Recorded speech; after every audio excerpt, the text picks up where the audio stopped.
Bueno, buenos días a todos y todas. Bienvenidos a este espacio de nuestro coloquio interuniversitario en Conciencia, Sociedad y Cultura, que como ya saben, la mayoría pues organizamos entre la Universidad Nacional, la Universidad de los Andes y la Universidad del Rosario. En esta ocasión, bueno, es muy especial porque inauguramos un nuevo ciclo, luego de unas reflexiones largas en torno al asunto del trauma y el trauma intergeneracional y transgeneracional.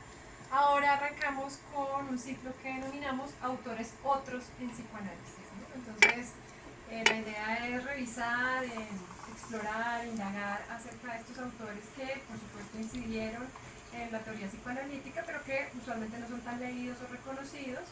Y pues tenemos hoy la fortuna de contar con el profesor John James Gómez, quien nos acompaña desde Pereira, de la Universidad Católica de Pereira, quien nos va a hablar justamente de una autora pues, que ahí alcanzan a ver, Sabina Spielrein, en una conferencia que titula Sabina Spielrein, pionera conceptual de la función de muerte. John James, pues además de ser profesor de la Universidad Católica de Pereira, es psicoanalista, es psicólogo de la Universidad Cooperativa de Cali, es músico, es magíster en sociología en la Universidad del Valle y es doctor en psicología por la Universidad de Buenos Aires, y pues muy amablemente aceptó nuestra invitación de acompañarnos a este espacio coloquio y realmente inaugurar este asunto de los autores otros en psicoanálisis. Entonces te agradecemos mucho y bueno, te damos una bienvenida. Muchas gracias Alejandra, muchas gracias a todos.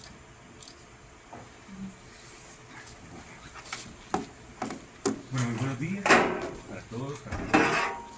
Quiero reiterar el agradecimiento primero, por supuesto, a las tres universidades que realizan el coloquio, pero pues especialmente, por supuesto, en esta ocasión al profesor Juan Pablo Aramón por ser nuestro anfitrión y por permitirme hoy estar acá con ustedes. Por supuesto, a la profesora María Alejandra, a la profesora Beatriz, directora del departamento, al profesor Diego, al profesor Jairo, que han hecho posible también pues, que yo pueda estar con ustedes estos 2 días en las actividades que estamos compartiendo. Y efectivamente, pues, cuando se me plantea la posibilidad de esta conferencia y pensaba algún autor o autora que pudiese ser de interés, pues hace un tiempo he venido trabajando en unas cosas sobre Sabina, particularmente pues, en lo que tiene que ver con la pulsión de muerte, pero también con otros asuntos relativos a sus desarrollos sobre la teoría del yo, que tuvieron, a mi juicio, un impacto importante sobre buena cantidad de los cambios que hizo Freud después de 1912 y hasta 1939 en sus teorías. Les voy a presentar un poco acerca de ello. Entonces, bueno, voy a hacer la lectura. Me siento muy complacido de poder estar hoy aquí, tener la posibilidad de conversar un poco acerca de los desarrollos llevados adelante por Sabina Spielrein, una mujer que a mi juicio tuvo una importante influencia en algunos de los cambios adoptados por Freud a partir de 1912, sobre todo en relación con sus teorías del yo, la relación entre culpabilidad y erotismo, la pulsión de muerte y la tesis de la división del yo, como también en el punto de vista con que Lacan asumió la relación entre pulsión de muerte y creación, cosa que no estaba en Freud, y su concepción acerca de la división del sujeto. Su lugar en la historia del psicoanálisis me parece aún más notable por el momento histórico en que transcurrió su trabajo y por ser, según sabemos, la segunda mujer que hizo parte de la Sociedad Psicoanalítica de Viena. Pero para ser estrictos, la primera que propuso tesis novedosas y fue capaz de interpelar directamente las posturas de Freud. Sin duda, fue pionera no solo en términos conceptuales, sino también abriendo camino para muchas otras mujeres que han realizado valiosos aportes al psicoanálisis. Me llama la atención, ayer lo comentaba en algún momento, va a salir dentro de poco un libro que hace justamente como un recorrido histórico de las diferentes mujeres que han hecho parte del psicoanálisis y curiosamente no está incluida en ese libro que viene. Me llamó un poco la atención, habrá que esperar pues si hay alguna referencia en el libro, pero digamos que sigue apareciendo como una figura marginal en todo caso, incluso desde esa perspectiva que trata de recuperar el trabajo de las mujeres. Ahora bien, quiero aclarar que buena parte de lo que les comentaré pues, no es nuevo, a pesar de que su trabajo, como también diversos aspectos de su vida, pasaron desapercibidos durante décadas. El hallazgo inesperado y azaroso de una caja con una serie de documentos personales de Sabine, que se hizo en el Palacio de Wilson de Ginebra, despertó un inusitado interés en su vida y su obra, que poco a poco nos han permitido conocer más en detalle la naturaleza de sus desarrollos conceptuales, como también algunos aspectos de su vida personal, que como suele ocurrir en no pocas ocasiones, eso personal termina pareciendo más atractivo en un mundo que se presenta como sociedad del espectáculo. Y desencadenando una fascinación que ha llevado incluso a que con base en dichos documentos se haya producido una película que para nada le hace justicia. Se seguramente la han visto, es un método peligroso, por eso en la elección de la foto pusimos esta, al lado izquierdo está la actriz que la actuó, al lado derecho está Sabina, una de las pocas fotos que hay de ella, esa foto de 1920. Se trata de un método peligroso, una adaptación hecha por Christopher Hampton del libro Un método peligroso de John Kerr, publicado en 1993, que a su vez está basado en el material ampliamente presentado y trabajado por el psicoanalista Aldo Carotenuto en su libro intitulado Diario de una secreta simetría, Sabina Spellrein, entre Freud y Jung. Ese es como el texto que inaugura, ese texto publicó en 1980 originalmente. Los documentos sobre Sabina se han encontrado como en el 77 más o menos, y él es la primera persona que hace un estudio, digamos, juicioso de ello, y aunque en la película solo se tratan las cartas donde se nombra a Jung y a Freud en ese vínculo, pues en realidad entre esos documentos había una parte de documentos teóricos también y textos no publicados ahí. Sea como fuere, lo que deseo hacer hoy es poner en conocimiento de ustedes algunas cuestiones relativas a su lugar como pionera conceptual en el psicoanálisis, para lo cual, no obstante, considero importante iniciar con algunas breves coordenadas historiográficas. Hablar de Sabina Spellrein implica situarnos en el momento mismo en que el psicoanálisis comenzaba a constituirse como disciplina y ganaba cada vez más terreno en la Europa al comienzo del siglo XX. Algo que me parece muy interesante es cómo su figura emerge en una trama compleja donde se entrecruzan la historia de la psiquiatría dinámica y el desarrollo inaugural del psicoanálisis, como también su ingreso, para entonces excepcional, de mujeres al campo intelectual y en el caso del psicoanálisis, particularmente al campo clínico. Sabina Spellrein nació en 1985 en Rostov, en el Imperio Ruso, en el seno de una familia judía culta y económicamente acomodada. Allí recibió una educación rigurosa, con unas altas exigencias intelectuales por parte de su padre particularmente. Es harto conocido que desde temprana edad presentó síntomas, tales como prácticas compulsivas, fantasías intrusivas y episodios de angustia que se volvían muy intensos. Derivado de estos síntomas, en 1904, a la edad de 19 años, fue internada en la Clínica Psiquiátrica Universitaria de Zúrich, Burgosdorf, donde fue tratada por Carl Gustav Jung, quien para entonces era un joven psiquiatra que le interesaba en los trabajos de Freud. De hecho, Sabina fue la primera paciente con quien Jung aplicó el psicoanálisis. Sabemos que este episodio marcó no solo su vida personal, sino que además la llevó a interesarse profundamente en la psiquiatría y en el psicoanálisis. Además, Eugen Bleuler, maestro de Jung y un curioso referente de las teorías de Freud, también ejercía allí la psiquiatría y propuso el término esquizofrenia, que iba a reemplazar a la demencia precoz de Krepel. Y con respecto al que Sabina, sobre el concepto de esquizofrenia, hizo importantes contribuciones. Ustedes saben muy bien que Bleuler tuvo una relación muy particular también con Freud. De hecho, al igual que a Jung, lo que le molestaba a Bleuler era que Freud tuviese en el centro de la cuestión el tema de la sexualidad. Al punto que lo que Freud describía, el autoerotismo, Jung lo encontraba en ciertos pacientes, y lo que Jung hace es finalmente tomar el término autoerotismo y quitarle el eros, y el término autismo, que es el que queda para nombrar lo que ocurre pues con este tipo de condiciones. Pero es, digamos, una posición de Jung con respecto a esta idea de lo sexual.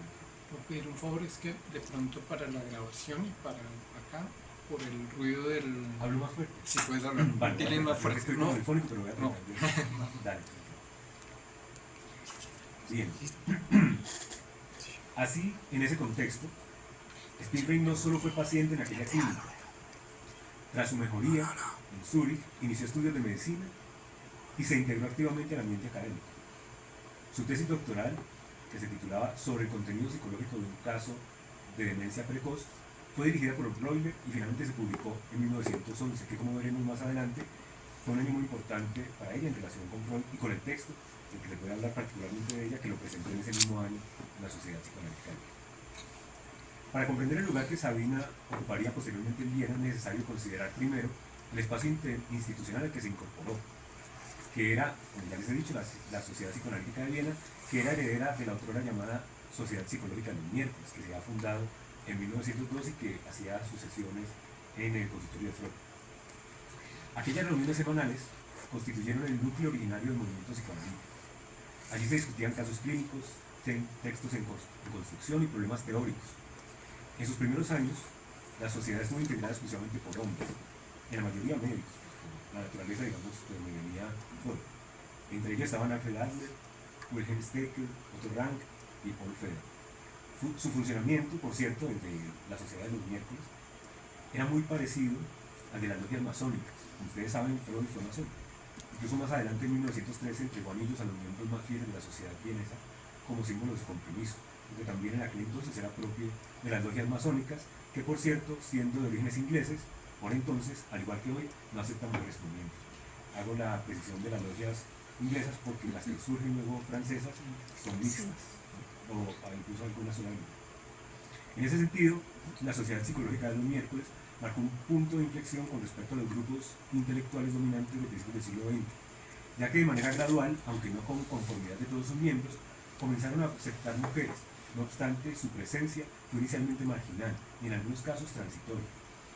La primera referencia femenina significativa en los registros institucionales corresponde a Margaret Hilferty, propuesta como miembro en 1910 y aceptada con algunos votos en contra.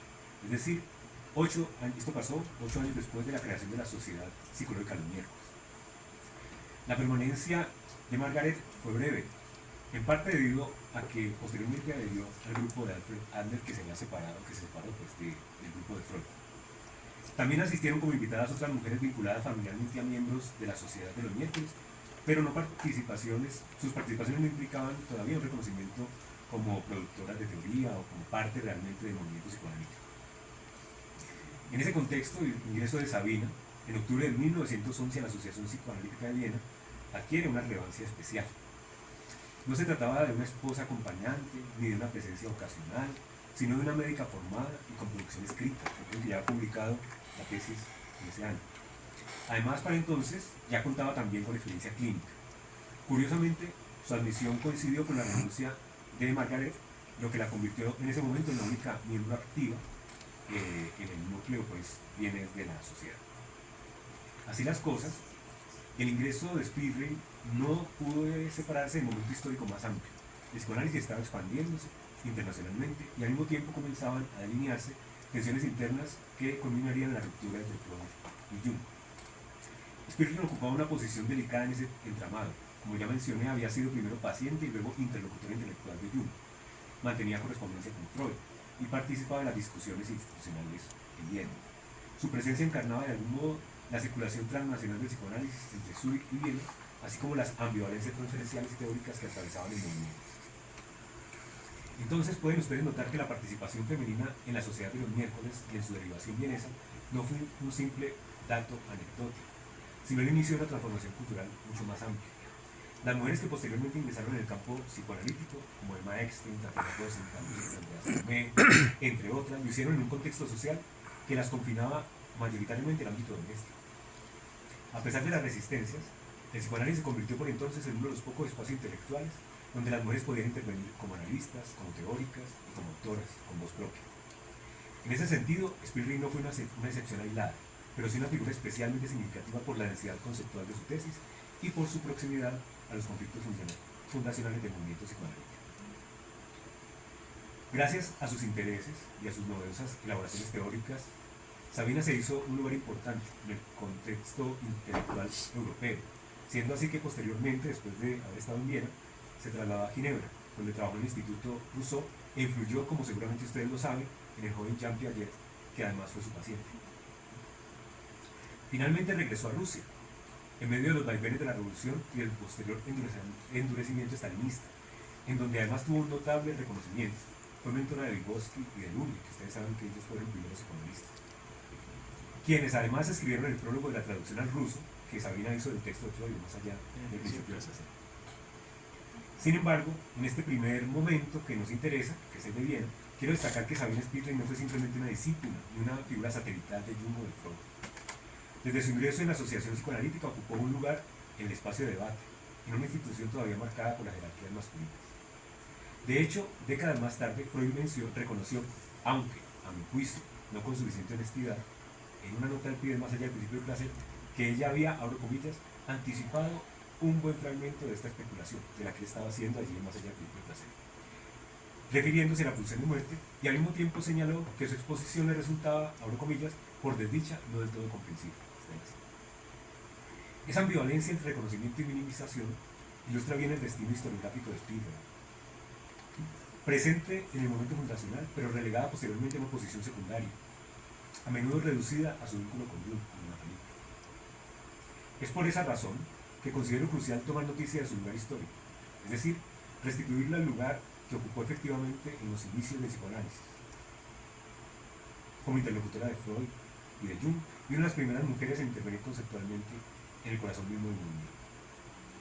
Tengan en cuenta que cuando Sabina redactó su tesis doctoral, el concepto de esquizofrenia se encontraba en plena gestación. Como mencioné antes, Bloiler había propuesto recientemente el término para reemplazar el de demencia precoz de Kraepelin, desplazando el énfasis desde el deterioro irreversible hacia la escisión, espalda, de las funciones psíquicas.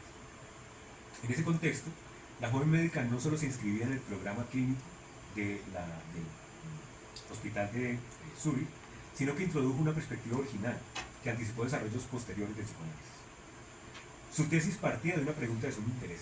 La pregunta ¿es el discurso del paciente psicótico un mero producto del deterioro orgánico o puede ser comprendido como formación dotada de sentido? Que es al final la disputa que hay, cuál es la función que cumple el delirio justamente.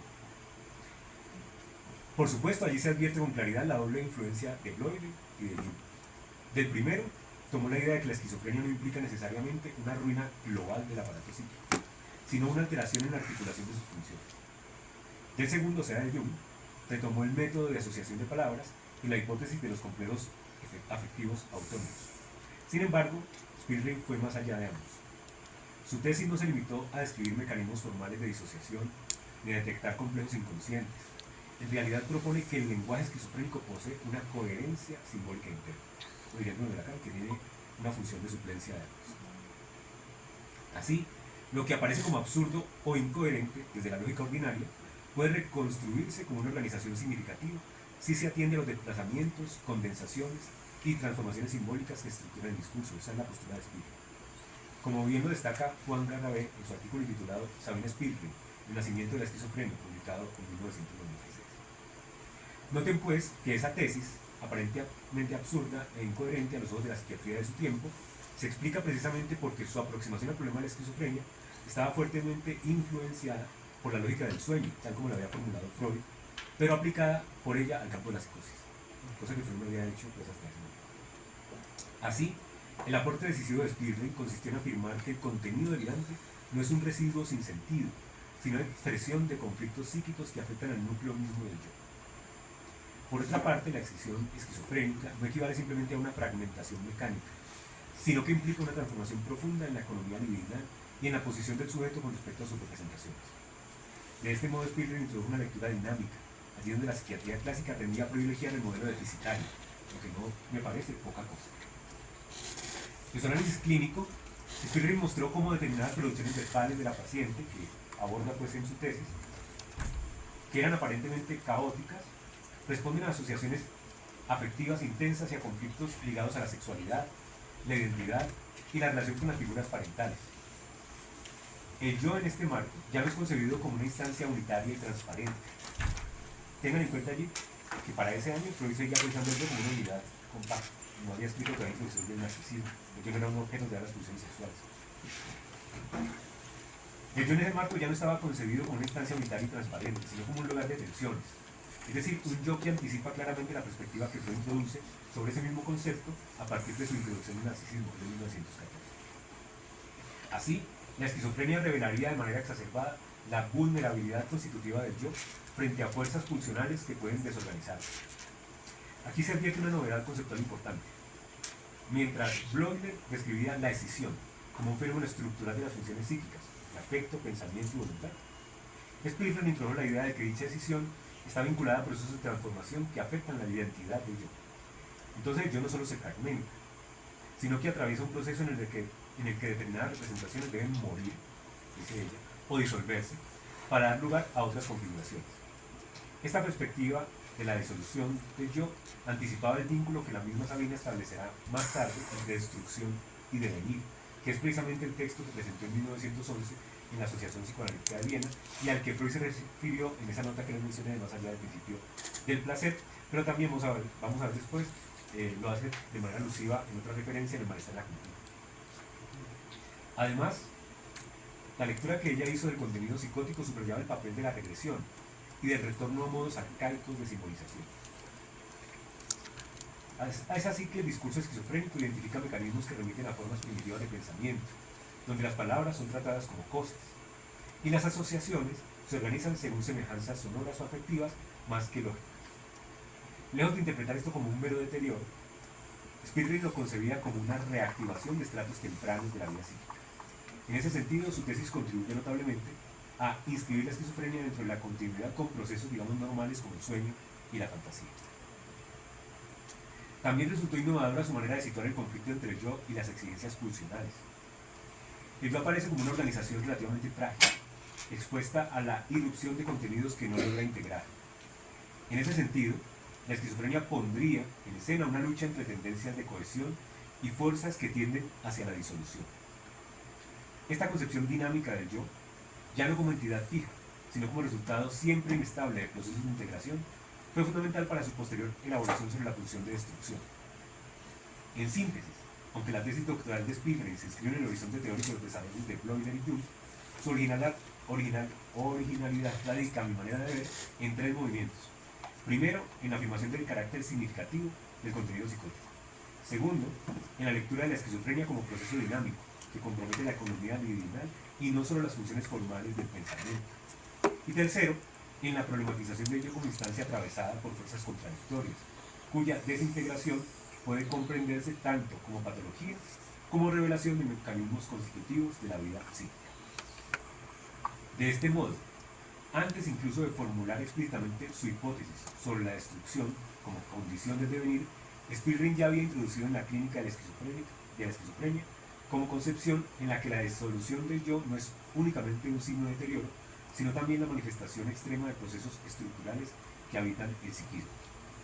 Sin lugar a dudas, esta perspectiva la sitúa, a mi juicio, en una posición singular dentro del diálogo entre psiquiatría y psicoanálisis en los años todavía inaugurales de ambas disciplinas. Ahora, en 1911, cuando Sabina presentó su trabajo que se titula La destrucción como causa del devenir ante la Sociedad Psicoanalítica de Viena, el movimiento psicoanalítico estaba pasando por fuertes transformaciones. La institucionalización avanzaba, pero también lo hacían las tensiones internas.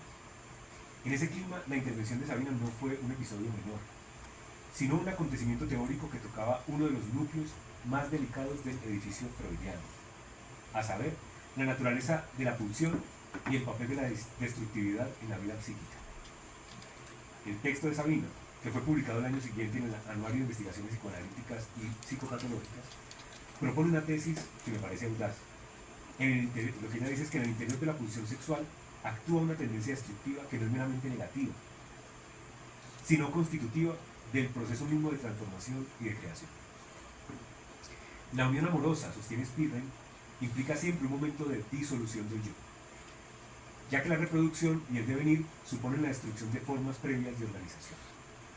Así, la sexualidad no es solo conservación y placer, que era la tesis de Freud en ese momento, sino también aniquilación parcial, pérdida de límites y amenaza a la identidad. A pesar de lo interesante e innovador de su tesis, o justamente por ello, la presentación del trabajo ante la sociedad psicoanalítica no estuvo exenta de ambivalencias. Los protocolos de las reuniones, que registran las intervenciones críticas que se hicieron, dan cuenta de ello. El carácter especulativo del texto, su lenguaje a veces cercano a la biología, también a veces a la mitología, y su insistencia en la dimensión destructiva de la sexualidad, suscitaron discusiones intestinas. Por entonces, Freud aún estaba elaborando las teorías funcionales, y la introducción de un componente destructivo interno generaba tensiones conceptuales frente a la posición hasta entonces aceptada, a la oposición hasta entonces aceptada entre pulsiones yoicas y pulsiones sexuales, caracterizado por la ausencia de libido en las primeras, mientras que la tesis de Spearlin suponía inevitablemente que ambas tenían contenido libidinal, porque incluso el yo, para ella, era un objeto más de las pulsiones, que eso lo vamos a ver con Freud solo en 1914. Por supuesto, el hecho de que Spearlin presentara el trabajo en ese espacio indica que su producción era tomada en serio por los integrantes de la sociedad psicoanalítica. No se trataba de una intervención marginal, sino de una contribución debatida en el corazón institucional. Su condición de mujer y extranjera añadía, sin duda, una capa suplementaria de complejidad a la recepción en un ámbito todavía fuertemente jerarquizado y masculino. Sin embargo, el contenido teórico de la propuesta fue el verdadero punto de fricción. ¿Cómo pensar una destructividad intrínseca a la sexualidad sin desarticular el principio del placer como regulador fundamental? Sabemos que Freud no adoptó inmediatamente la tesis de Spiegelman. Durante varios años intentó mantener su modelo dual entre pulsiones sexuales y pulsiones de autoconservación. Sin embargo, en 1920, al publicar Más allá del principio del placer, introdujo explícitamente la hipótesis de una pulsión de destrucción. Como ya les mencioné, Freud reconoció retrospectivamente el trabajo de Spiegelman en la nota a la que ya me referí. Ese reconocimiento, aunque breve y un tanto decidioso, es de enorme importancia historiográfica. Confirma que el texto de 1911 es parte innegable del horizonte conceptual en el que Freud elaboró su nueva teoría de la vida pulsional. Con respecto al impacto del texto de Spiegelman en las elaboraciones freudianas, más adelante, en el Humanidad en la cultura, Freud profundiza en la noción de agresividad como componente estructural de la vida psíquica y de los vínculos sociales. En ese momento, en ese texto, reconoció la resistencia padecida por él mismo frente a la posibilidad de aceptar la tesis de una pulsión de destrucción, pero lo hace en esta ocasión sin nombrar directamente a Sabina. Al respecto, dice Freud lo siguiente, aquí una cita del texto de Freud: no comprendo que podamos pasar por alto la ubicuidad de la agresión y destrucción no eróticas y dejemos de asignarle la posición que se merece en la interpretación de la vida. Recuerdo mi propia actitud defensiva cuando por primera vez emergió en la bibliografía psicoanalítica la idea de la pulsión de destrucción y el largo tiempo que hubo de pasar hasta que me volviera receptivo a ella. Esto es todo lo que dice Freud en nuestra cultura, pero no nombra directamente. Emergió en la bibliografía psicoanalítica. Alguien. Esta cita, si la quieren ver, está allí en la versión de Borrón, donde está en la cultura, en la página 116. Así, desde una perspectiva historiográfica, creo legítimo afirmar que el trabajo de Spiegelman operó como una anticipación decisiva, aunque durante décadas permanecía en segundo plano. La radicalidad de su tesis desbordaba el marco conceptual freudiano disponible en 1911, y como Freud lo reconoce, él mismo se resistía a aceptar la tesis de una pulsión de destrucción. Sabemos que solo tras la catástrofe de la Primera Guerra Mundial, la muerte de su hija Sofía en 1920 durante la gripe española que había iniciado en 1918, y su crisis del optimismo progresista, Freud pudo reformular la teoría pulsional en términos que hicieran lugar a esa dimensión constitutiva de la destrucción. Así, la trayectoria de la destrucción como causa del devenir del texto ilustra un fenómeno frecuente en la historia de las ideas: una intuición temprana, discutida y parcialmente resistida, adquiere retroactivamente un estatuto fundador cuando el campo teórico se reorganiza. En ese sentido, la intervención de Sabina en la sociedad psicoanalítica no fue simplemente un episodio más en las actas institucionales, sino un punto de inflexión prácticamente silencioso en la genealogía de la pulsión de muerte. Así pues, en la destrucción como causa del devenir, Sabina Spiegelman formuló una de las hipótesis más audaces del psicoanálisis temprano, a saber, que en el corazón mismo de la pulsión sexual habita una tendencia destructiva constitutiva y que esa destructividad no es un accidente patológico ni un desvío moral, sino una condición necesaria en todo proceso de transformación y creación.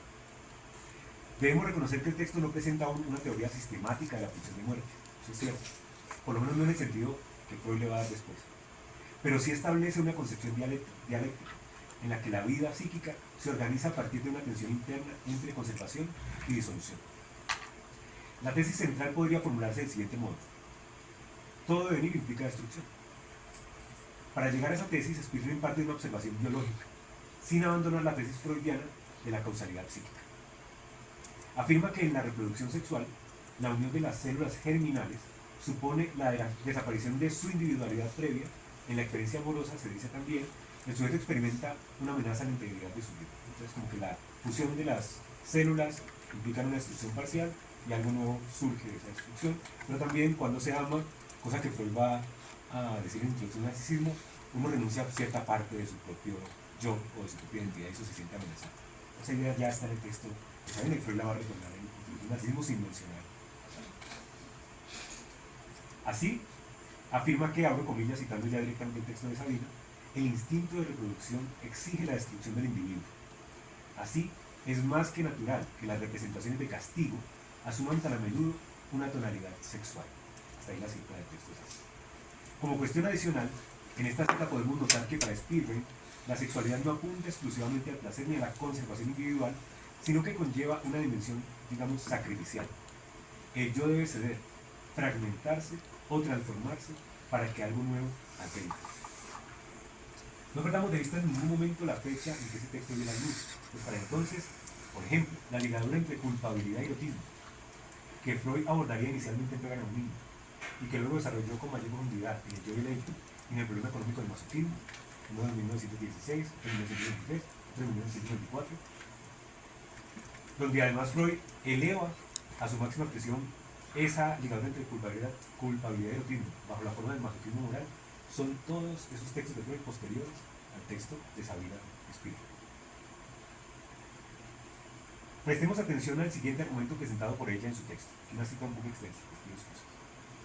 Dice ella: en cuanto a nuestra investigación sobre la causa móvil de nuestro yo consciente e inconsciente, considero que Freud tiene razón cuando plantea que la tendencia a alcanzar el placer y eliminar el dolor es la base de todas las producciones psíquicas. El placer se relaciona con sus orígenes infantiles. Hasta ahí está de acuerdo con Freud. Pero luego dice: pero ahora se presenta el problema de si toda nuestra vida psíquica consiste o no en esta vida del yo. ¿Acaso no hay en nosotros fuerzas instintivas que, indiferentes al bienestar o al malestar del yo, ponen en movimiento nuestra vida psíquica? Los famosos instintos básicos, es decir, el de autoconservación y el de conservación de la especie, tienen para la vida psíquica entera el mismo significado que para la vida del yo. Es decir, son la fuente del placer y del dolor. Estoy decididamente convencida de que la psiquis del yo, incluso la inconsciente, está guiada por impulsos que se encuentran a un nivel aún más profundo y no se preocupan en absoluto de nuestras reacciones sentimentales a las exigencias que se plantean. El placer es simplemente una reacción de aceptación del yo a estas exigencias que brotan de lo profundo, y podemos experimentar directamente placer en el dolor, que tomado en sí mismo tiene una fuerte connotación desagradable, porque responde a un daño que sufre el individuo, al cual se oponen en nosotros el instinto de autoconservación. Por lo tanto, en lo profundo de nosotros existe algo que, si bien parece paradójico, desea esta autolesión, ya que ello reacciona instantáneamente con el placer. Sin embargo, el deseo de autolesión, el placer de experimentar dolor, es absolutamente incomprensible si consideramos exclusivamente la vida del yo que solo desea sentir placer. En que esto de que hay algo más primitivo, son términos incluso que Freud usa más allá que placer, hay algo más primitivo, el placer. En esa vía, quiero hacerles notar que es bastante plausible, en los dos sentidos del término, es decir, como admisible y como digno de aplausos, que en ese giro freudiano, por el cual declara que hay algo más primitivo que el principio del placer, así como algunas enigmáticas tendencias del yo. Recuerden que esto dice Freud allí en la página 14 del texto. Hay ya una clara presencia de las tesis clave representadas en el texto de Sabina, en el texto de la destrucción como causa del bien. Sumemos a ello, para tener aún mayor constatación, lo que Freud dijo acerca de la mezcla de pulsiones en 1924, y que a mi juicio expresa la germinación de las semillas espirituales. Dice Freud, en la página 173 de tomo 19, el texto del problema económico del masoquismo. Dice Freud: el masoquismo moral pasa a ser el testimonio clásico de la existencia de la mezcla de pulsiones. Su peligrosidad se debe a que desciende de la pulsión de muerte. Corresponde a aquel sector de ella que se ha sustraído a su vuelta hacia afuera como pulsión de destrucción. Pero como, por otra parte, tiene el valor psíquico de un componente erótico, ni aún la autodestrucción de la persona puede producirse sin satisfacción luminosa. Que Freud acepta la tesis de Sabina como en fases. Freud primero dice que sí, la pulsión de muerte sí, pero la pulsión de muerte no tiene contenido sexual. Es ajena a la pulsión de vida que va a subsumir pulsiones de vida de yo y sexuales en una sola. Y en 1904 dice: no, sí hay una mezcla. La pulsión de muerte también tiene un componente en su destructividad erótica y sexual. Entonces va como de a pocos venciendo él mismo su resistencia a aceptar la tentación. En esa vía, en el texto de Spielberg, uno de los argumentos fundamentales consiste en cuestionar la concepción única de la libido como fuerza puramente conservadora o unificadora, que era la postura de Freud antes de su introducción del narcisismo. Spielberg sostenía que la pulsión sexual contiene una ambivalencia interna. Por un lado, tiende a la unión. Por otro, esa unión comporta la disolución de límites, es decir, las fuerzas pulsionales no están claramente diferenciadas, sino fuertemente mezcladas. En ese sentido, escribe Sabina, abro comillas, la creación deriva de la destrucción. Así, la creación no se opone a la destrucción, la presupone. A diferencia de Freud, quien a pesar de admitir la tesis de la pulsión de muerte, siguió poniendo el acento exclusivamente en su vertiente destructora, aunque, muy a su pesar, se viera obligado a aceptar las mezcladas pulsiones, Sabina en cambio consideraba que la destrucción también puede ser creadora. Por mi parte no he encontrado algo así en Freud, aunque sí en las elaboraciones de Lacan. De hecho, tengo una impresión, y creo que bastante bien fundada, de que la reelaboración hecha por Lacan sobre la pulsión de muerte y su vínculo con la creación, exactamente como sublimación creacionista, o creación a partir de la nada, del sin vida, la cual desarrolló en su seminario sobre la ética del psicoanálisis con la lectura que hizo del proyecto de psicología, no carece de inspiración spiritual. Hay fragmentos que parecen tomados directamente del texto espiritual. Saben ustedes de sobra que, como buen mago, Lacan no siempre revelaba los secretos de sus trucos. Con frecuencia ocultaba a sus alumnos las referencias a las que sabía ellos no tenían fácil acceso. Casi nunca decía. O que eran tesoros hallados por él, pero poco conocidos por el común de los psicoanalistas.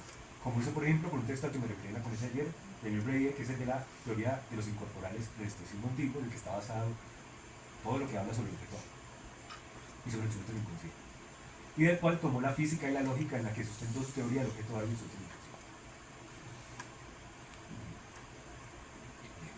Sea como fuere, el núcleo innovador del planteamiento de Spirling reside en inscribir la destructividad dentro de la economía misma de la vida en general y de la vida psíquica en particular. No se trata de una pulsión independiente contrapuesta a la sexualidad, sino de un componente inherente a ella. La especie se conserva a través de la destrucción de la forma individual previa. El desarrollo psíquico avanza mediante la renuncia y transformación de configuraciones anteriores del yo. De este modo, Spirling introdujo una lógica del devenir que rompe con cualquier concepción estática de la identidad. En este punto adquiere mayor relevancia para nosotros su reflexión sobre el yo, el cual no aparece como una sustancia unitaria e indivisible, sino como una organización relativamente estable, que sin embargo puede ser desintegrada por las fuerzas pulsionales. Spirling subrayaba que en el acto amoroso y en determinadas formaciones psicopatológicas emerge una vivencia de, abro comillas, disolución de vibración, que no debe entenderse simplemente como patológica, sino como expresión extrema de una dinámica estructural de la patología. El yo es siempre susceptible de transformación, porque está atravesado por fuerzas que exceden su afán de autoconservación. Y es aquí donde ella introduce una noción particularmente interesante, a saber, la del dividuo. Ella dice que no deberíamos hablar de individuo, sino de dividuo. El sujeto dividuo, o la espaltum, la expaltum, 1911. Dice Sabina: llegué a la conclusión de que la característica fundamental del individuo consiste en ser dividuo, es decir, divisible. Cuanto más nos acercamos al pensamiento consciente, tanto más diferenciadas se hacen nuestras representaciones, y cuanto más profundamente penetramos en el inconsciente, tanto más genéricas y típicas se hacen las representaciones. Con este término, dividuo, Spirling intentaba pensar al sujeto no como individuo, o al yo en ese caso, no como individuo, sino como divisible, como entidad originariamente escindida, compuesta, hecha de alteridad. El sujeto es en su raíz divisible, está constituido por tendencias contrapuestas que podrían entrar en conflicto.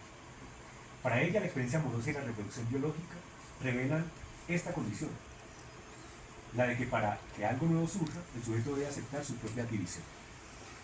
Veamos lo dicho de otra manera. Otra cita.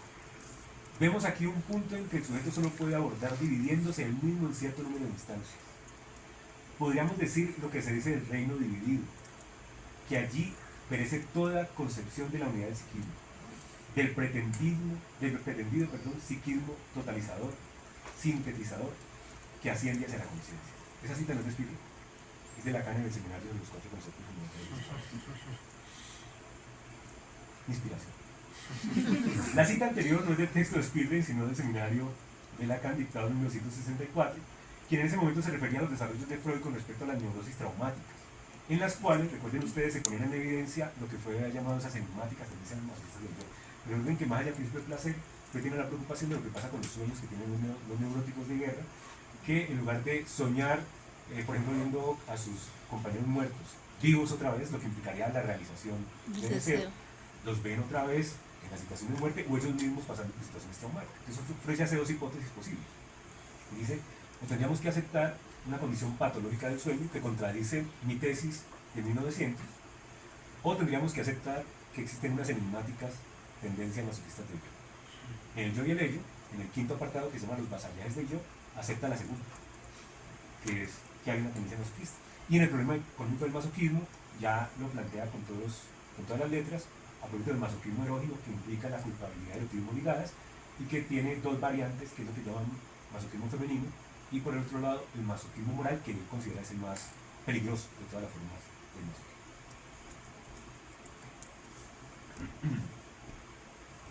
Seguimos encontrando pues brotes de la semilla spilleriana. Sea como fuere, volviendo a los planteamientos de Spillern al respecto, encontramos que para ella la fantasía inconsciente asocia la sexualidad con imágenes de muerte, desmembramiento o aniquilación. Tales representaciones no serían meras distorsiones neuróticas, sino expresiones simbólicas de una cuestión estructural, a saber, que la sexualidad implica la pérdida de la autonomía absoluta del yo. En sus palabras, abro comillas, cita del texto de Spillern, el instinto de conservación de la especie es un instinto hacia la reproducción, y también, desde el punto de vista psíquico, se manifiesta en la tendencia a la disolución, la transformación de un yo en unos otros, o si lo quieren poner en un huracán, yo es otro. Esta disolución no es simple negatividad, sino tránsito hacia otra forma de existencia. El argumento de Sabina se justifica mediante referencias a mitos y símbolos culturales que articulan eros y muerte. Muestra cómo diversas tradiciones imaginan la creación del mundo o la generación de la vida como resultado de un acto violento o sacrificial. Así, la vida surgiría de la descomposición de formas previas, es decir, el nuevo orden se edifica sobre las ruinas del anterior. Entonces ya, para cerrar, recapitulando. Quiero cerrar esta presentación recapitulando los aspectos que hemos abordado hasta ahora. Para comenzar, podríamos resumir la propuesta de Spillern en tres tesis fundamentales. Primera, la pulsión sexual contiene en sí misma un componente destructivo orientado a la disolución de la identidad y la individualidad. Segunda, esa destructividad no es meramente negativa, sino condición de posibilidad del devenir y sobre todo de la creación. Tercera, el yo debe concebirse como instancia estructuralmente dividida, expuesta a procesos de transformación que pueden vivirse como una muerte psíquica. Como una muerte psíquica. De esta manera, la destrucción como causa del devenir no solo anticipa la posterior formulación freudiana de la pulsión de muerte, sino que ofrece una concepción dialéctica de la vida psíquica en la que eros y destrucción no son polos separados, sino momentos entrelazados de un mismo proceso. Por tanto, el devenir no es la simple expansión de lo ya dado, sino el resultado de una pérdida constitutiva. Entonces, la creación exige sacrificio. La vida, para perpetuarse, debe atravesar la destrucción. Si, a partir de allí, examinamos el devenir de las transformaciones conceptuales que atraviesan la obra de Freud entre 1914 y 1939, resulta difícil no advertir la resonancia de las tesis formuladas por ella en 1911. Creo que es legítimo, sin reducir la complejidad del desarrollo freudiano a una sola influencia, que fuera la de Sabina y muchas otras, por supuesto, sostener que la elaboración spilleriana operó como antecedente decisivo en la reconfiguración progresiva de la teoría de las pulsiones y el estatuto del yo en su relación con el erotismo y con el masoquismo. Es así que en la introducción del narcisismo, Freud introdujo un desplazamiento fundamental. Este es que el yo deja de ser simplemente sede de las pulsiones de autoconservación y se convierte en un objeto de investidura divina. El narcisismo primario implica que el yo es, desde el inicio, un producto de la economía divinal y no su fundamento estable. Como hemos visto, Spillern ya había planteado que el yo no es una entidad invisible, sino una organización expuesta a fuerzas que tienden a su disolución en favor de la especie del objeto amado y que es de los influjos, y que esto es objeto de los influjos de las pulsiones sexuales. Luego, le pegan a un niño, Freud analiza la fantasía masoquista y muestra cómo el placer puede ligarse estructuralmente a la humillación, a la posición de sufrimiento, por lo que la destructividad deja de ser mero sadismo dirigido al otro y se revela como componente interno del goce, digamos, autoerótico también del sujeto. Hemos visto también que esta ambivalencia entre eros y destrucción ya estaba formulada por Spillern cuando afirmó que la pulsión sexual contiene en sí misma una tendencia de aniquilación parcial del yo, anticipando la idea de que la autodestrucción no es simplemente contraria al principio del placer. Todo ello, como mencioné antes, articulado y desarrollado por Freud en mayor medida, pero con la misma tesis de base en el yo y el ello y el problema económico del masoquismo. Más tarde, en su texto inconcluso, La decisión del yo en el proceso defensivo, saben que es un texto que estaba redactado en 1939, que parece que no terminó, sostenía que el yo puede escindirse para sostener simultáneamente dos actitudes psíquicas incompatibles, la Spaltung o la división del yo ya no es privilegio de la psicosis, sino posibilidad estructural del aparato psíquico. Esta formulación converge de manera notable con la noción spilleriana del sujeto como individuo, un ser originariamente visible atravesado por tendencias contrapuestas. Si el yo puede vivirse sin anularse por completo es porque nunca fue una unidad plena. A mi juicio, con todo el mérito que Freud merece, por supuesto, la teoría de la escisión defensiva radicaliza una intuición que Spillane ya había articulado en su texto. En este recorrido también se escribe la problemática de la agresividad desarrollada en el malestar y la cultura, donde la pulsión destructiva aparece como el componente constitutivo del lazo social. La cultura se edifica sobre la renuncia pulsional y la interiorización de la agresión. De nuevo, la idea de que la creación, en este caso cultural, exige una cuota de destrucción remite a la lógica formulada por Spillane, a saber que no hay de venir sin sacrificio. Así pues, creo que hemos constatado el hecho de que el giro freudiano con respecto a la teoría de las pulsiones y su vínculo con el yo encuentra en el texto de Spillane un antecedente conceptual innegable. Solo como un asunto que quiero dejar apenas esbozado, me parece relevante indicar también que podemos rastrear algo de inspiración spilleriana en algunas de las tesis de Lacan. Desde sus primeros seminarios, Lacan insistía en que el sujeto del inconsciente está escindido, dividido. Aunque claro está, sus tesis no se basan ni en la biología ni en la mitología, que eran dos de los aportes centrales del texto de Spillane como también de Freud, sino que Lacan lo centra en los efectos del significado. Cuestión que considero fundamental como paso del mito al logos, en lo que al psicoanálisis respecta. En cualquier caso, para Lacan el sujeto no coincide consigo mismo, está estructuralmente barrado, y aunque Lacan no se apoya directamente en el texto de Sabina como fuente explícita, la concepción de un sujeto no idéntico a sí mismo, atravesado por una falta constitutiva y por una dimensión de goce que puede ser autodestructiva, prolonga el movimiento iniciado por la introducción freudiana en la pulsión del yo. Y como hemos visto, esa formulación freudiana reconoce su antecedente en Sabina. Finalmente, espero haber hecho notar que el trabajo de Sabina Spillane actuó como catalizador conceptual en al menos 3 niveles. Primero, al introducir la destructividad en el corazón mismo de la sexualidad. Segundo, al problematizar la unidad del yo como efecto siempre cuestionable. Y tercero, al articular creación y aniquilación en una lógica ahora dialéctica. Por tal razón, coincido con Peter Gay cuando afirmó en su texto de Freud no había en este tiempo, que es el texto en realidad porque tuve por primera referencia de Sabina, cuando él afirma que fue uno de los personajes más extraordinarios entre los analistas más jóvenes, dice él con respecto a ella. Curiosamente, él lo dice también en una nota aquí, no me acuerdo. A mi juicio, lejos de ser una figura marginal, Spillane ocupa un lugar fundamental, podríamos decir, de genealogía textual, en algunas de las transformaciones más importantes del pensamiento freudiano. Eso es todo. Muchas gracias por su atención. Muchas gracias, John. No, pues maravillosa tu presentación y nos diste elementos que yo al menos no conocía y que dan para pensar y reconocer, como tú dices, a este autor esos aportes. Entonces, bueno, nos queda un rato para poder también conversar con el público. No sé si alguien quisiera comentar algo. Bueno, gracias por tu presentación, John. Bueno, dos cosas me hiciste evocar. Es la primera, yo creo que la marginación de Sabina en la historia del psicoanálisis no solamente, más bien tiene relación a algo que los mismos psicoanalistas no aceptaron, incluyendo a Freud, durante mucho tiempo, que es la misma pulsión de muerte. El tema de la pulsión de muerte ha sido, incluso para ciertas tendencias psicoanalíticas, casi que ni siquiera excluido, negado. La pulsión de muerte. Incluso a mismo Freud le costó trabajo. Entonces yo creo que esa exclusión o imaginación de Sabina tiene que ver con eso.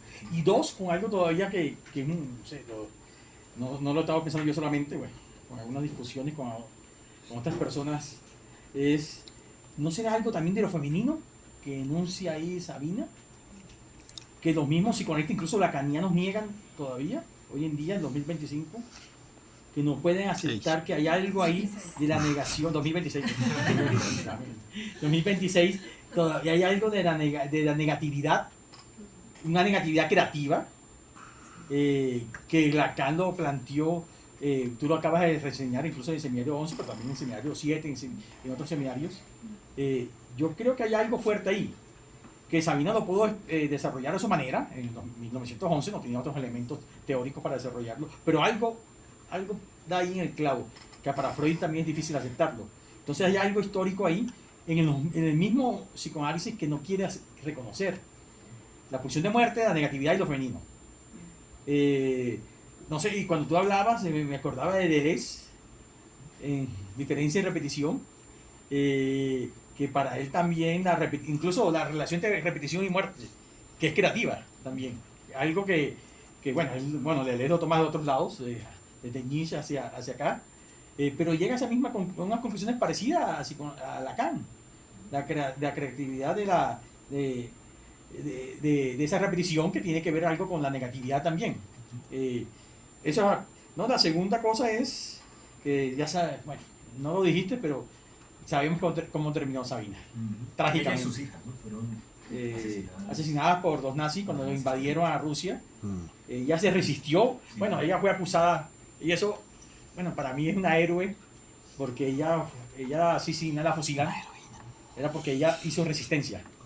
Perteneció a los movimientos de resistencia a los nazis en Rusia. Y los nazis descubrieron que ella estaba haciendo eso y la fusilaron por eso.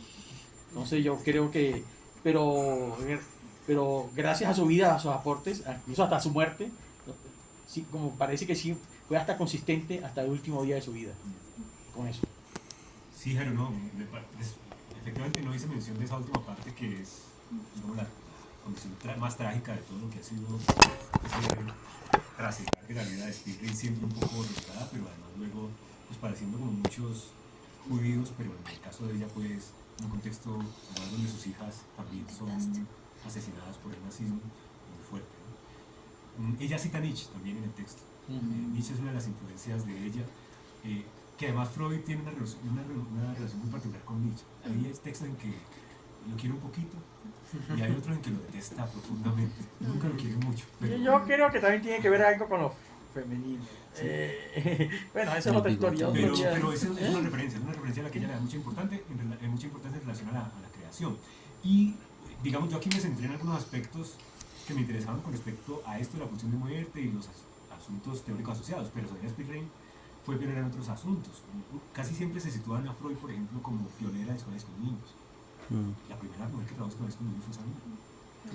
En Rusia, incluso, y creó jardines infantiles. Correcto. De hecho, buena parte de los primeros textos sobre el pensamiento en los niños de Piaget, el texto de Piaget, son de influencia de Sabina. Cuando ella se va para Rusia, ella va con un libro que acaba de publicar Piaget, con la dedicatoria que le hace a ella, pues por todo lo que le ha aportado, ¿no? Y luego todo el trabajo de Vygotsky sobre el pensamiento simbólico en el niño, que tiene una gran influencia, por supuesto. Que era psicoanalista didacta de ellos, correcto, de Luria y Vygotsky. Vygotsky también, por supuesto, impactó en todo lo que ellos produjeron al respecto. Lo que pasa es que con el advenimiento ya, el reconocimiento del régimen en Rusia y luego el nazismo además, Spanish quedó proscripto en Rusia, y Vygotsky y Luria se desdijeron un poco de su postura con respecto al psicoanálisis. Eso hace parte de una historia de todo ese momento. Muchas gracias por tu presentación, muy, muy interesante. Siguiendo un poco con lo que estaban conversando ahorita, ¿qué explica o qué crees que explica el lugar marginal? Porque, digamos, insistes mucho en la marginalidad por todas las vías, en la nota al margen, en el lugar que ocupa, pero no se puede, digamos, como procesos históricos no se puede explicar por la Revolución Rusa, no se puede explicar por el nazismo, porque de la misma manera Vygotsky, Luria, aunque se tuvieron que desdecir, siguieron ocupando una tradición en todo caso significativa para la historia del psicoanálisis, sí, que también se reconoce, pero no el de Sabina, ¿sí? Y en Viena, por ejemplo, Sabina tiene un lugar muy importante de reconocimiento en las escuelas de formación en Viena, pero no se entiende qué es lo que hace o qué es lo que impide un poco su recepción en otros círculos intelectuales psicoanalíticos, incluso hasta hoy, particularmente en Francia. ¿Qué ocurre ahí con ese desdibujamiento como de, o qué crees que ocurre con esa marginación en realidad que termina teniendo Sabina? Claro, la explicación más clara es, era una mujer y era una sociedad llena de hombres, y eso evidentemente tiene un peso muy significativo. Pero insisto que en Francia, en la historia psicoanalítica francesa, no aparece como si aparece en Viena, y en Viena aparece explícitamente, y uno la conoce y ve textos, cosas, alusiones, exposiciones de arte, exposiciones históricas del psicoanálisis en Viena que hablan un poco del legado de ella, pero nada más. Pues, por supuesto, lo que voy a decir a continuación es conjetural e incluso prácticamente delirante. Pues porque finalmente no tengo elementos históricos como para emitir un juicio más o menos razonable con respecto a ello. Pero ¿qué impresión tengo? Pues más bien la cuestión. Pues primero, sobre el tema de Viena. Viena, claro, tiene una postura muy diferente hoy. Incluso la plaza donde quemaban los libros de Freud, hoy se llama Plaza Sigmund Freud.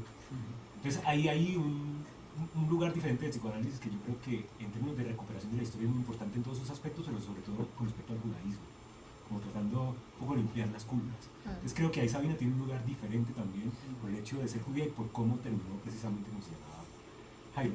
Creo que eso puede explicar un poco la cuestión allá. Pero del otro lado, cuando uno mira el listado, por decirlo así de manera un poco genérica, de las mujeres que han impactado en la historia del psicoanálisis, que incluso hacen parte del libro que les comentaba que se va a publicar, que es de una psicoanalista mexicana que es Elena Bravo, todas ellas tenían el beneplácito de Freud o de los miembros de la sociedad, ¿sí? O de los psicoanalistas hombres reconocidos entonces. Sabina nunca tuvo ese reconocimiento, por muchas razones. La primera, y eso digamos es un poco algo que el psicoanalista que publicó el libro de la simetría, donde se recuperan entre Jung, Sabina y Freud, donde se recuperan las cartas, porque se baja la película, en parte porque Freud estaba un poco inquieto con lo que había pasado en ese vínculo entre Jung y Sabina, y de hecho hay cartas en las que Freud le dice, como que reprende un poco a Jung también con respecto a eso, y le da la razón a Sabina. Bueno, Freud termina como siendo un mediador de alguna manera, pero digamos que queda como un halo de sospecha sobre ella derivado de todo eso. Eso por un lado. No creo que eso haya sido lo más importante, pero tal vez impacta. Lo segundo es que cuando ella llega a la sociedad psicoanalítica, había, como había dicho, otra mujer que era Margaret, pero ella salió justo en 1911 antes que Sabina y no dejó ningún impacto teórico. Sabina solo presenta como producción propia, de relevancia, entre comillas, ese texto, pero cuenta con la desgracia de que todos están en contra, ¿sí? Empezando por Freud. O sea que no solamente es algo innovador, sino que es algo innovador que pone en cuestión todo el piso fundacional de las tesis freudianas sobre las pulsiones, ¿sí? Entonces yo creo que para Freud seguramente fue difícil enfrentarse a esa cuestión. Y finalmente Sabina, aunque conserva una relación cercana, e incluso diría yo por lo que las cartas permiten ver, cariñosa con Freud, es decir, de sentir afecto por él, incluso para ella esa es parte de un homenaje traducido al ruso, más allá de hacer, reconociendo que ahí está también su propia semilla, aunque sea un poco disminuida.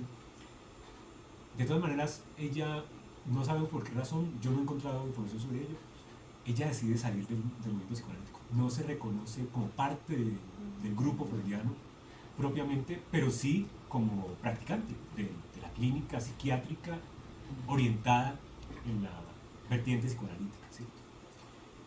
Entonces, creo que puede tener que ver con eso, dos y tres, justamente derivado de lo primero, y ya pensando en lo que tiene que ver con Francia, y es reconocer esa tesis de Sabina, es reconocer que buena parte de los aspectos más originales de Freud y Lacan estaban en ella. Y eso implica también quitarle un poquito el lugar heroico, ¿no? En términos de la creación teórica. Por supuesto, como decía Jairo y demás, son cuestiones que ella trabajaba en su momento con los desarrollos de otras disciplinas, de la filosofía, de la mitología, de la biología, que ella tenía a la mano, como lo hizo Freud también a su manera. Pero yo sí creo que ella tuvo un rasgo de genialidad y una intuición muy potente seguramente derivada de su propia condición como analizante y de su práctica clínica, porque finalmente ella vivía en carne propia las ligaduras entre culpabilidad y autismo. Es decir, ella podría ser perfectamente alguien que diera testimonio de pegan a un niño de Freud, ¿cierto? Entonces creo que aceptar esa influencia, pienso yo que en términos de esos narcisismos de las pequeñas diferencias y las hogueras de vanidades, sería un poco doloroso. Pero como digo, estoy acá ya Acá llego y allá. Bueno, justamente muchas gracias por tu presentación y retomando algo de lo que decías ahí al final, no de lo de las vanidades ni nada de eso, sino con respecto al texto que tú trajiste y que presentas que no lo conocía de Sabina, Destrucción y Devenir, como causa del devenir. la destrucción como causa del devenir, vale la pena anotarlo y leerlo. Eh, Tú ahí mencionabas como una de las conclusiones que tú sacas de ese texto es que de alguna manera se tiene que esa tendencia destructiva es necesaria para primero para el acto de creación o para el acto creativo, pero también en el devenir del yo o la formación del yo, esa destrucción tiene que estar presente de algún modo. Entonces me llamaba la atención si tú sabes si ella dejó pues pistas o más o menos ella de dónde va formulando esa idea o qué modelo o en qué se basó ella, si fue simplemente solo su trabajo clínico o qué más pudo haber estado detrás de lo que la llevó a ella a esa conclusión, de esa necesidad de la destructividad presente para la formación del yo, la creación, bueno, para la destrucción para la vida, digámoslo así. O sea, ¿qué En el estuvo texto yo detrás? encuentro 4 Ajá. como puntos en los que ella funda su hipótesis. El primero, la mitología antigua, donde justamente las luchas entre creación y destrucción estaban, pero donde parte de crear, sobre todo en el helenismo, por ejemplo, una parte de la creación implicaba que algo se destruyese, ¿cierto? Pero en otras culturas que, ustedes saben que Jung, que había sido pues también un digamos, maestro de ella, estaba muy interesado por las culturas orientales y allí también de nuevo la muerte no es vista como una cuestión del fin, sino una renovación. Recuerden que en el budismo, por ejemplo, el tema de la reencarnación, estas formas de pensamiento están presentes. Y ella lo dice explícitamente en el texto, cuáles son algunos de los mitos que le sirven en ese sentido como formas simbólicas e históricas para fundar su tesis. Lo segundo que está implicado es el pensamiento de Nietzsche, que Nietzsche tiene también sus tesis en la genealogía del bien, en el origen del bien y el mal, la genealogía de la moral, ¿cierto? En el mismo texto de Hacia los Zaratustra, ideas que tienen que ver con ese vínculo entre creación y destrucción. Él mismo fue testimonio de cómo se destruía una y otra vez, terminó llamándose a sí mismo Dionisio en algunos de los textos y cosas de ese estilo, ¿cierto? Entonces era destruir su propio yo para crear cosas nuevas y eso en Nietzsche estaba muy presente. La tercera cuestión es la biología. De hecho ya arrancas por el punto de vista biológico antes de introducir la parte de los mitos. Y es la tesis de la procreación. ¿Sí? El hecho de que al juntarse dos células que van a configurar una nueva vida, la creación de vida, pues algo de esas dos células se tiene que sacrificar en esa mezcla. Entonces la nueva creación, la nueva vida, no es exactamente ninguna de las dos anteriores, ¿sí? Algo de eso se perdió, pero conserva parte de eso. Un poco, digamos incluso hegelianamente hablando, el concepto de Orfeo, ¿cierto? Que está ahí de algo cuando se tiene en la fenomenología del espíritu, cuando se pasa de un nivel del espíritu a otro, esta idea de algo se conserva del estado anterior, pero algo también se pierde, ¿cierto? Entonces la biología está allí. Creo también que la parte clínica es muy fuerte porque ella sí muestra, y eso lo hace sobre todo en su tesis, cómo ello tiende precisamente permanentemente a desconocer o a destruir o a disolver asuntos propios de lo que se consideraban sus identidades o su forma de identidad para devenir otra cosa diferente, ¿cierto? En procesos alucinatorios o en lo que popularmente se conoce como personalidad múltiple, cosas de ese tipo, donde aparecen otras formas de yo que estaban allí presentes, pero con el aderezo de que ella mira que esto no es algo exclusivamente de las esquizofrenias, de la psicosis pues, en general, sino de la vida propia de la estructura. Y lo cuarto, yo creo que un poco con la propia historia de ella, porque digamos que ella parte del hecho donde siente que sus crisis, que en ese momento fueron diagnosticadas como psicóticas, implicaban una disolución del yo, pero fue esa disolución la que la llevó a convertirse en lo que luego es decir, en crear a esa nueva versión de Sabina que ahora se convierte en psiquiatra, ¿cierto? Psicoanalista, teórica y demás. Yo creo que pueden ser asuntos que tienen que ver con eso también personal, pero sobre todo biología, mitología y la influencia de la filosofía nietzscheana, creo que son, por lo menos explícitamente, los que ella presenta. De hecho, el texto se consigue una traducción en internet, si la buscan lo pueden descargar ya mismo. Es una traducción que se hace de un texto que originalmente se publicó en italiano. La primera traducción, perdón, fue en italiano, el texto original no es en italiano, pero de esa traducción al italiano se hizo una traducción que es no oficial, pero que circula en las redes y que está bastante. Hay uno de la UNAM que está bien. Ah, de verdad también. Sí, pero no sé si es el mismo. Allá tenemos otra pregunta. Sí, primero un comentario. He observado muchas veces en la historia de la ciencia que cuando un científico se refiere a sus propios descubrimientos como un momento eureka, como se le perdió el bombillo, normalmente está ignorando influencias, ¿sí? Y quiero resaltar que más allá del principio de placer, Freud cuenta que viendo a su nieto jugar el Forda se le ocurrió la idea. Entonces también como respuesta a la pregunta de las marginaciones, que pues, Freud crea una narrativa heroica. Sí, tal cual. Sí, Lo segundo, ahora sí mi pregunta es parte de la curiosidad de cómo esos elementos teóricos psicoanalíticos se aplicarían a terapia, pensando en contraste con Jung. En la terapia junguiana se trata de un proceso de individuación que es integrativo, entonces acá es individuación excesiva. ¿Cómo funcionaría eso en terapia? Bueno, lo primero es que allí, digamos, por supuesto, aunque en Sabina hay influencia de Jung, a diferencia de Jung, Sabina sí considera que lo sexual, por ejemplo, es importante.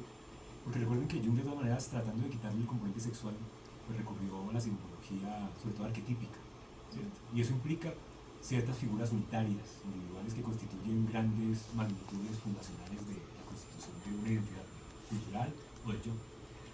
Pero en Sabina, digamos que la cuestión implica más bien lo que ella menciona en el texto, y es cómo reconocer que, por ejemplo, en la formación de delirantes existe una coherencia interna del delirio.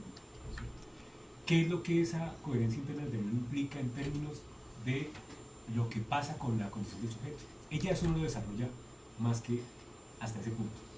Por eso creo que allí hay una influencia de ella en Lacan. Porque cuando uno ve cómo Lacan, que además era psiquiatra, efectivamente, a diferencia de Freud, interviene pensando qué es posible en un tratamiento de la psicosis, va a proponer que incluso el delirio ya es una forma de curación. El delirio es un tratamiento intuitivo, digámoslo así, que el sujeto hace para tratar de estabilizar la estructura. Y por lo tanto, él ve al delirio como una suplencia de algo que no marcha, que no funciona, ¿cierto? Algo que no opera. En un momento le va a llamar a eso sin dejar de mover el padre. Pero asimismo, lo que Lacan va a proponer es que justamente en la medida en que el delirio ya es un intento de curación y no un fenómeno patológico que habría que eliminar o erradicar, es cómo construir un mejor delirio, una mejor suplencia. Cómo hacer de esa no unidad del yo una forma que para el sujeto no implique el terror, que es algo pues, en la psicosis está muy presente, el sufrimiento, ¿cierto? Que también está allí implicado, y la sorpresa. Además, terror y sorpresa ustedes saben que está vinculado, y en la psicosis ese vínculo entre terror y sorpresa es para el sujeto es espeluznante. Una voz que empieza a hablar, ¿cierto? O una sensación que empieza a aparecer en el cuerpo, con todo lo que implica sorpresa y terror. Entonces, creo que más bien es Lacan quien ha hecho posteriormente, eso sí con mérito seguramente de él y parte también de los desarrollos de Cartán de Clerambault y otros autores que han sido pues como para él importantes, desarrollos clínicos con respecto a esa vía que no es la de integrar. Miren que incluso cuando uno mira la teoría de Freud, al principio todo parece en los casos clínicos fácil y diáfano. Ustedes miran los casos clínicos de estudios sobre la histeria, los casos son unas cosas maravillosas, son más bonitos como novelas y como fracasos que como casos clínicos. Pues por algo ganó el Goethe de literatura, ¿cierto? Por sus novelas clínicas. Pero él no estaba contento por eso. Pero piensen que en esos casos, por ejemplo, no sé, Elizabeth von R., que es una de las más conocidas, ¿cierto? Freud al final cuenta que se la encontró en una fiesta y ella estaba bailando después de que tenía una astasia básica que le impedía cantar. O Lucy R., que tenía esta anomia y esta cacosmia, ¿cierto? Que le hacía alucinar olores a parecillos quemados y tal. Freud muestra cómo hacer consciente lo inconsciente, que era como su reintegrar lo que estaba aislado, porque recuerden que hasta 1900 Freud no tiene la tesis explícita en sus textos del inconsciente, sino que habla de un grupo psíquico segundo. Entonces, para Freud, la teoría antes de 1900 es la teoría del forúnculo, como médico. No es la teoría del forúnculo. La teoría del forúnculo es, hay una bacteria que entra en la piel. Entonces, para poder contener la infección, se forma un grupo celular secundario. Ese grupo celular secundario aísla la bacteria, le aplica calor, una fiebre interna, para poder atacarla y proteger el resto del cuerpo, ¿cierto? ¿Qué es lo que pasa con Freud? Aparece una representación que es perturbadora, es la misma tesis del forúnculo. Esa representación perturbadora es aislada en un grupo psíquico segundo para ser reprimida y luego debería ser reintegrada cuando ya esté tratada a través del recuerdo y tal, siendo consciente, ¿cierto? Y entonces uno ve que eso funciona como magia. Estamos hablando de antes de 1900. No, pues si esa es la expectativa clínica, estamos hechos porque la clave está servida. Pero le escribí en secreto a Fliss cartas donde decía, mi paciente acaba de terminar su proceso. Además, con una invitación a cenar en mi casa. O sea, si sus analistas no le invitan a comer en la casa, ustedes no la acaban. Y decía, todavía subsiste un resto de la enfermedad. Sin embargo, es algo que compromete, estoy parafraseando más que citando, es algo que compromete más una preocupación que sería grave para los neófitos, para los no iniciados, dice él en el psicoanálisis, que para mí que sé que parte del sostenimiento del síntoma es condición misma de la curación.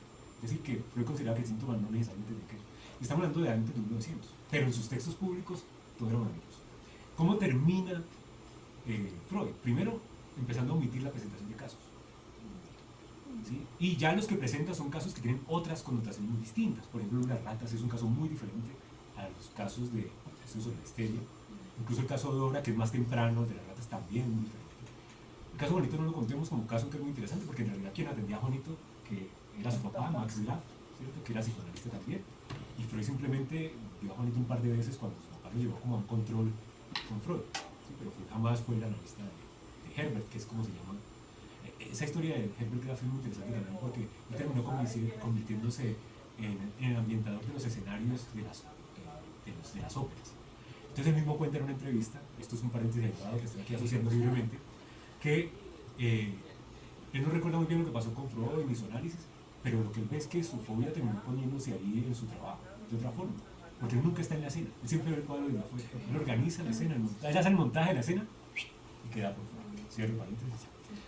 Entonces uno ve esos casos de Freud de esa época y son casos donde Freud problematiza más las posibilidades clínicas, donde ya duda de los efectos tan positivos de la terapia, pero sabe que el método tiene futuro, pero no tiene todavía suficientes claridades de cómo hacerlo lo suficientemente claro y aplicable, ¿cierto? Pero sabe que hay efectos de ese trabajo allí. Y finalmente termina cambiando la posición, ya no es volver a integrar, es decir, hacer consciente lo inconsciente, sino que el que tiene que ir a asomarse ahora es el yo. La parte consciente del yo tiene que ir a buscar en todo eso otro.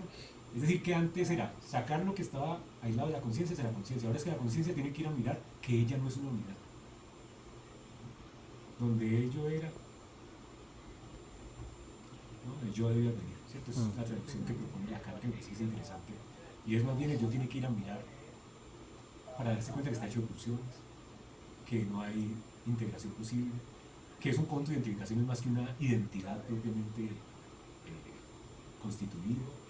Entonces el psicoanálisis de hecho es esa perspectiva, más bien cómo no somos una sola cosa, sino más bien cómo somos un maremágnum de conflictos que coexisten y que hay que ver también qué hacemos con esa imposibilidad. Qué pena por el extenso. Tengo... Siempre Jairo, que creo que hay más. ¿Sí? ¿Alguien adelantado? Carmen Lucía. No. Carmen Lucía y luego Jairo. Sí, antes de que comenzaras, muchas gracias. Antes de que comenzaras a hablar de ese influjo de eso que retoma Lacan de Sabina, pues yo pensaba justamente en Lacan, ¿no? Antes de que lo dijeras. Porque Lacan pues radicaliza eso señalando que toda pulsión es pulsión de muerte. Y también como justamente puede ser como un límite para que la creación surja de dar una destrucción, ¿no? Por eso pues plantea el partir de la nada, ¿no? Entonces pensaba justamente como esos descubrimientos de psicoanalistas femeninas, o de psicoanalistas mujeres también, como Sabina, como Melanie Klein, como Delto, ¿no? Es decir, como que se reconocen pero a la vez como que se limitan, ¿no? Eso es lo que decía Pablo. Pero como a la vez abren puertas grandes para los mismos, pues Delto, por ejemplo, tiene una influencia grande en Lacan, ¿no?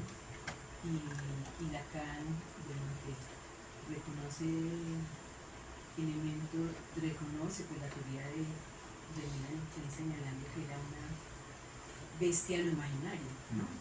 Una bestia de lo imaginario en el sentido de poder leer el imaginario, pues con todas las fantasías y con todas las vinculaciones, pero señala eso que me parece muy importante. Sí, aparecen como si fueran auxiliares o subsidiarias más que como pioneras o gestoras. Y yo creo que en muchos casos no ha sido así. Pues este es un ejemplo, podemos ver seguramente otros en muchos momentos. Pero sí, efectivamente quedan relegadas en muchas ocasiones como figuras acompañantes. Esto, por ejemplo, tiene esa particularidad, tiene como una psicoanalista importante, acompañante en el proyecto lacaniano, ¿no?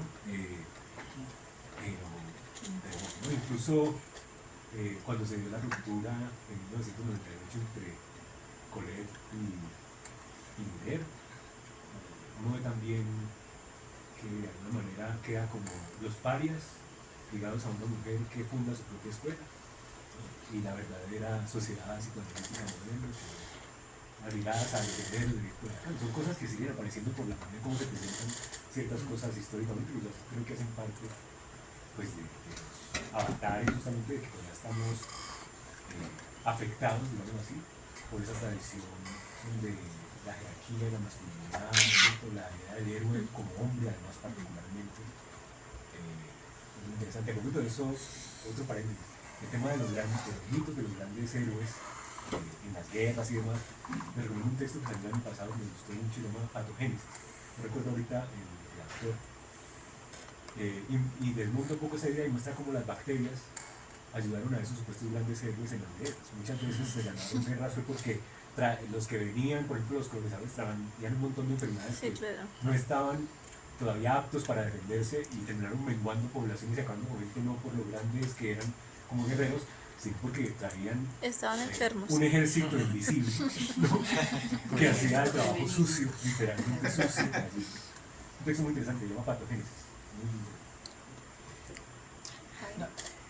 Te tengo una propuesta. ¿Qué tal pensar un texto relacionando a Sabina y a Andrea Salomé, Guía Niche y los aportes del psicoanálisis? ¿Qué tal? Chévere. No, buenísimo. ¿Cuándo sale? ¿Cuándo lo vas a publicar? No, lo compro.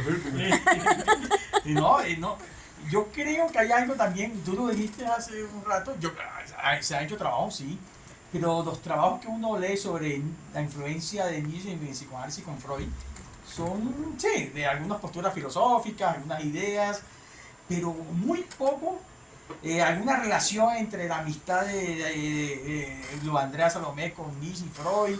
Bueno, no, se queda como en chismes raros ahí, pero yo creo que y ahora caigo en cuenta cuando tú dijiste varias veces que la influencia de Nietzsche en Sabina no era cualquier cosa, era algo fuerte, y se me ocurrió eso, es decir, plantear ahora sí una construcción teórica entre Sabina, Luandrás Salomé, Nietzsche y la influencia para el psicoanálisis.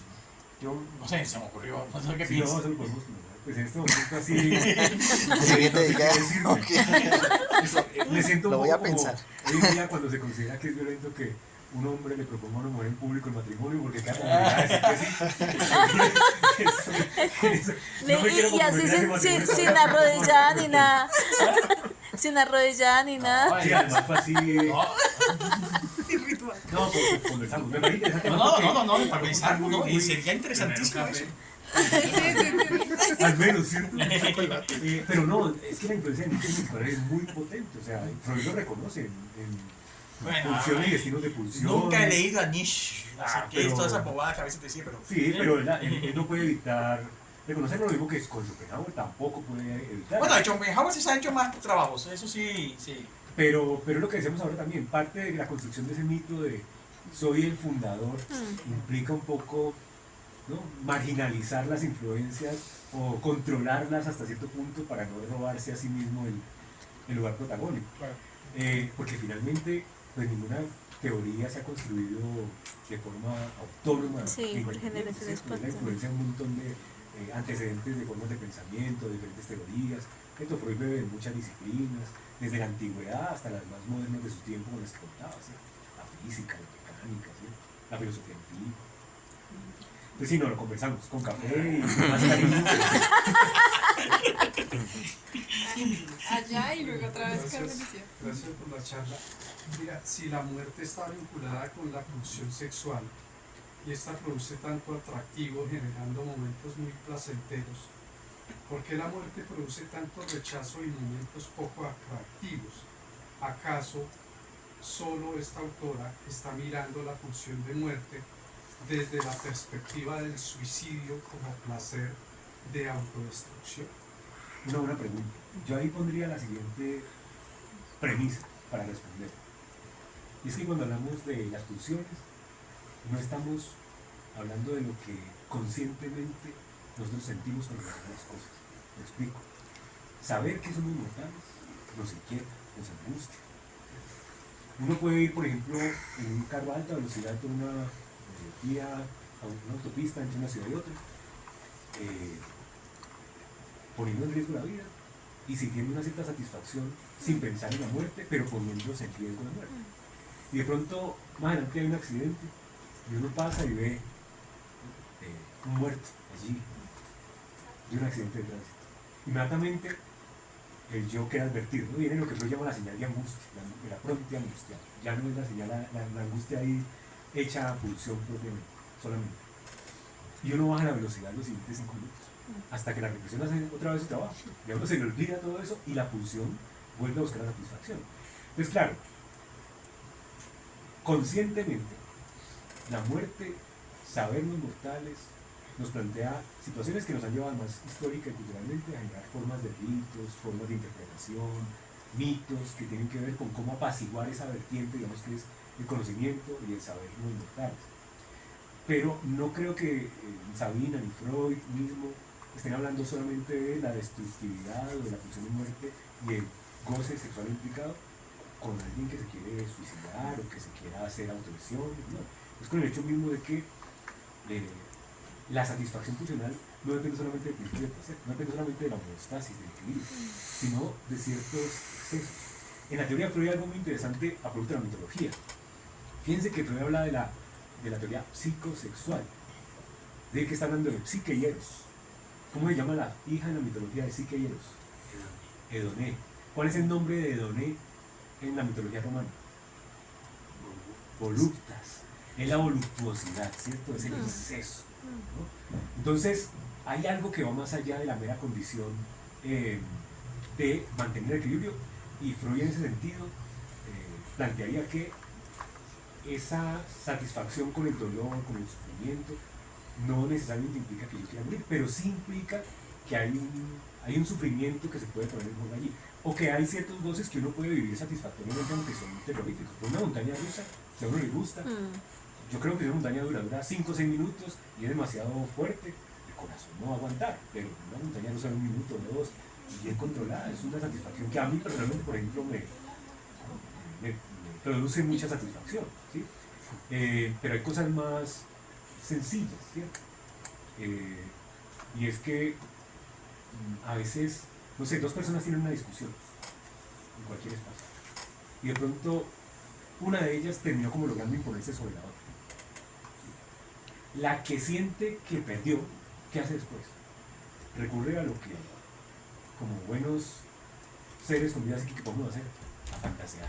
De pronto se va en el bus, en su carro, caminando, fantaseando otra vez la escena, una y otra vez, Hasta que hasta que gana. Claro, la regla. Pero mientras llega a ese punto en el que puede ganar, está repitiendo una y otra vez la experiencia dolorosa. ¿Qué es lo que Freud dice del gran triunfo cultural del niño en el más allá del principio del placer? Y es pasar de la posesión pasiva, donde él fue tomado por la experiencia traumática, e intentar pasar a la posición pasiva, donde él supone que puede controlar la experiencia. El terminar y volver de los novios es eso. La cosa se pone terrible, terminan, y luego cuando ha bajado un poco el horror, fantasean que se hacen un pacto, ahora todo va a funcionar bien, no se va a repetirse, y vuelven a vivir el horror, pero ahí hay una satisfacción, en ese retornar al movimiento de sufrimiento. Por eso Freud dice que es una trampa, al final, ese intento de pasar de lo pasivo a lo activo, porque nos combina algo que el resto de los animales, por lo menos que sepamos, no viven, y es esa tendencia a la repetición del dolor, que además es la definición que Freud daba de sufrimiento, la repetición de una picardía. Entonces, repetir otra vez eso que padece. Entonces, no creo que sea en el sentido de suicidio. Sin embargo, sí habría que decir que en muchos casos, no en todos, porque además el suicidio es un tema que yo creo que hay que tratar con muchas ópticas, porque el suicidio no se puede interpretar a mi juicio de una sola manera. Sería moralizar el suicidio, por ejemplo, quien piensa que el suicidio es algo malo y que la gente hace porque se deprimió, ¿cierto? Y entonces, o que es un pecado mortal.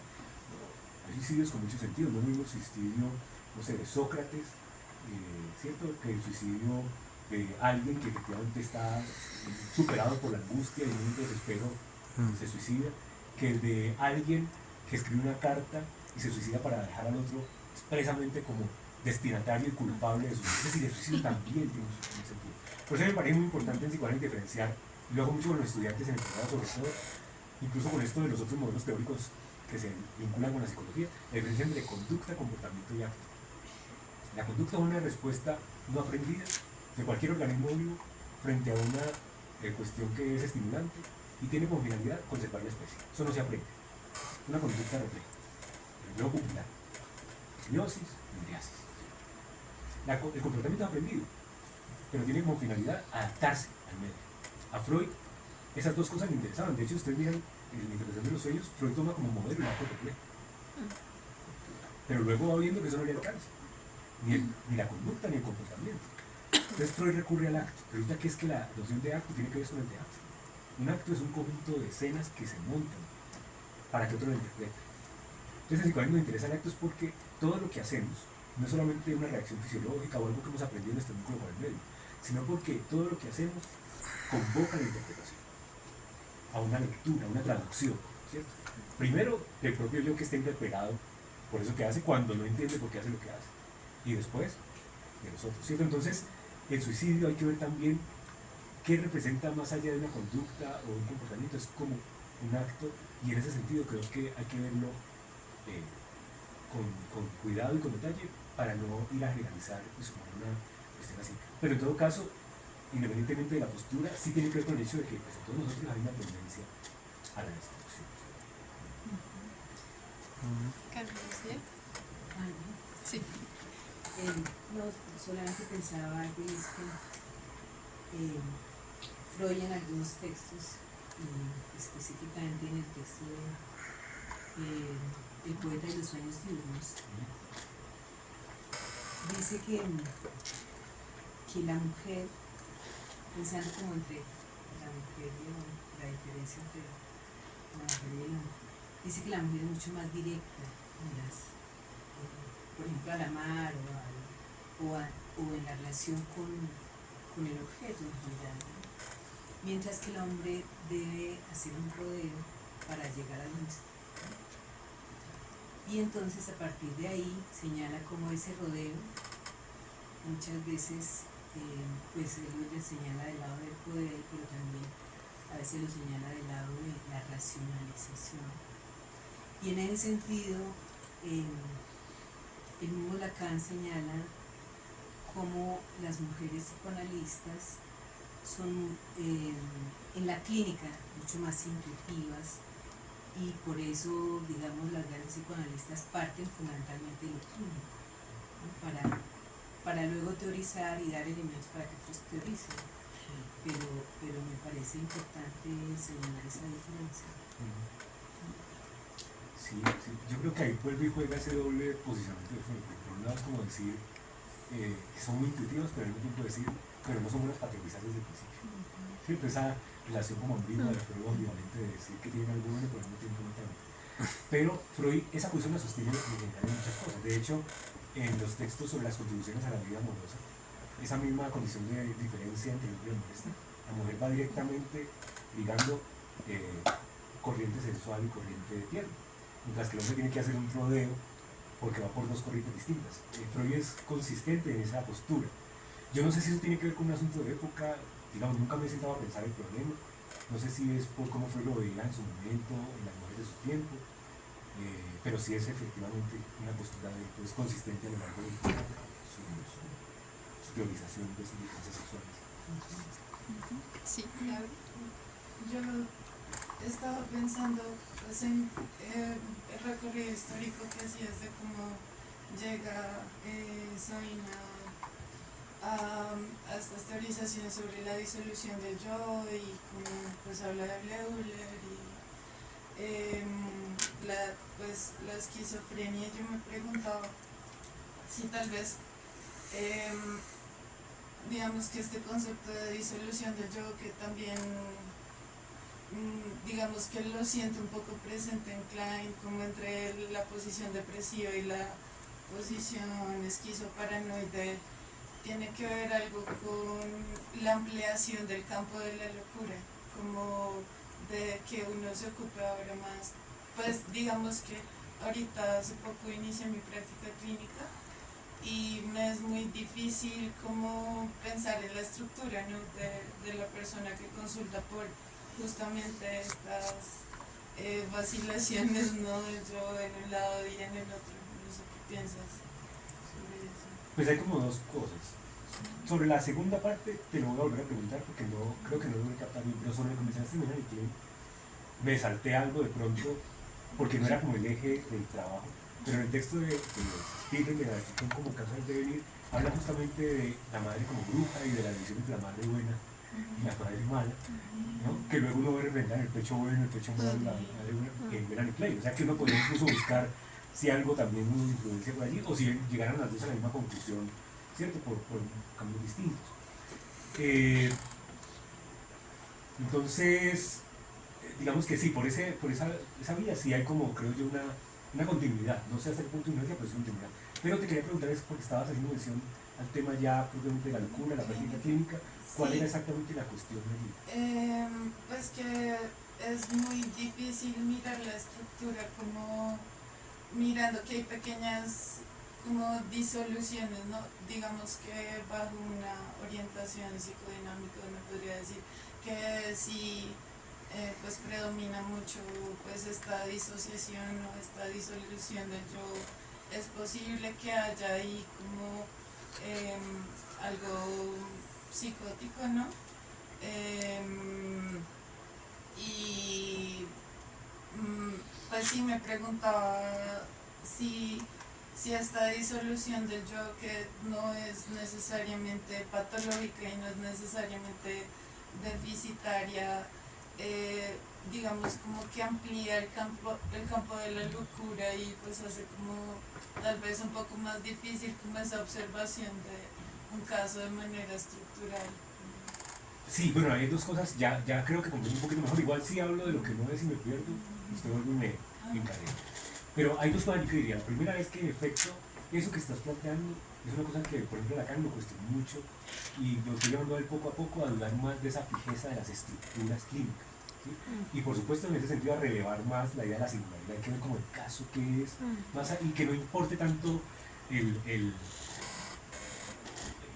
el diagnóstico en términos de su nominación, que además es en términos de la psiquiatría lo que hasta hoy perdura, ¿cierto? Lo que vemos en el manual, en el DSM o en el CIE, es cómo nombrar, aunque por ejemplo a nosotros en la clínica eso no nos aporte realmente algo en profundidad para el tratamiento, con un agravante, ¿no? Y es que muchas veces estos diagnósticos psiquiátricos se mueven en un límite entre la clínica y la moralidad. ¿Sí? Piensen, por ejemplo, que hay trastornos para todos los pecados capitales, menos para la avaricia. Esto no lo inventé yo, esto fue una observación que hizo Néstor Braustein en un texto que se llama Clasificar en Psiquiatría y que me pareció muy al lugar. Pura casualidad.